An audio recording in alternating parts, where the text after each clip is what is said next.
जी, शरद पवार और ममता बनर्जी की मुलाकात के बाद जो बयान है उससे आप किस तरह से देखते हैं?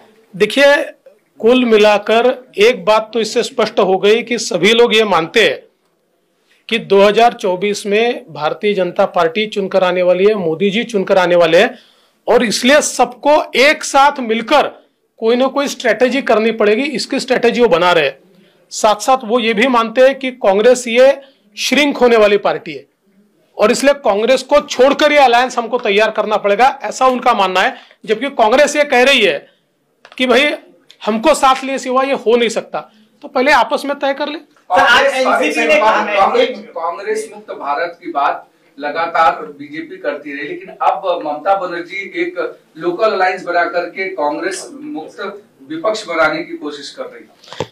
वो तो कर ही रही है, लेकिन देखिए एक बात आप ध्यान में रखिए, कांग्रेस मुक्त विपक्ष बने या कांग्रेस को साथ में लेकर विपक्ष बने, ये सारे प्रयोग 2019 में हो गए।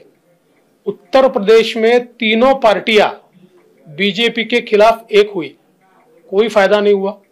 बिहार में कोई फायदा नहीं हुआ। आप कोई भी राज्य उठाकर देख लीजिए, कहीं पर भी कोई फायदा नहीं हुआ। 2024 में भी इससे अलग कुछ नहीं होगा। ममता से मुलाकात के बाद अब एनसीपी ने कांग्रेस को कहा है कि वो अपनी हैसियत को समझे, पूरे देश में वो लड़ नहीं सकते हैं, इसलिए एडजस्टमेंट के लिए तैयार है। कांग्रेस की हैसियत हमको तो पहले पता थी। अच्छा है कि अब एनसीपी भी उनको हैसियत दिखा रही है। राष्ट्रगान को लेकर जिस तरीके का अपमान ममता बनर्जी ने किया है, उसको कैसे देखते हैं? मुझे लगता है कि वो बहुत गलत है। देखिए, वो वीडियो मैंने भी देखा। देखिए, ममता जी एक बहुत सीनियर नेता है, एक मुख्यमंत्री है और उनका एक अपना स्वभाव भी है, लेकिन राष्ट्रगान के मामले में इस प्रकार का बर्ताव ये बर्दाश्त नहीं किया जा सकता। मुझे ऐसा लगता है कि ये बिल्कुल गलत बर्ताव हुआ है। सावरकर जी का अपमान किया प्रियंका चतुर्वेदी ने और शिवसेना खामोश, उस पर आप क्या कहेंगे?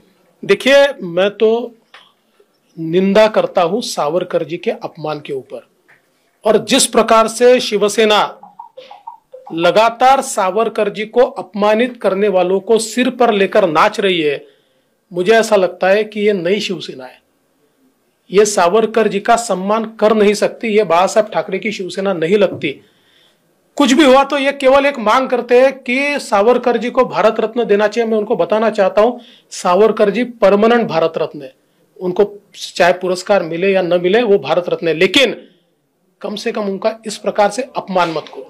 इस प्रकार से अपमान, एक तरफ ये सारी बातें करना और रोज उठकर उनका अपमान करना। जिस प्रकार से उनके साथ मिलकर कांग्रेस ओछे शब्दों में सावरकर जी के बारे में बोलती है, जिस प्रकार से उनके साथ अब उनकी स्वयं की member of parliament Savarkar ji के बारे में ऐसा बोलती है, मुझे लगता है कि चुल्लू भर पानी में उन्होंने डूब लेना चाहिए।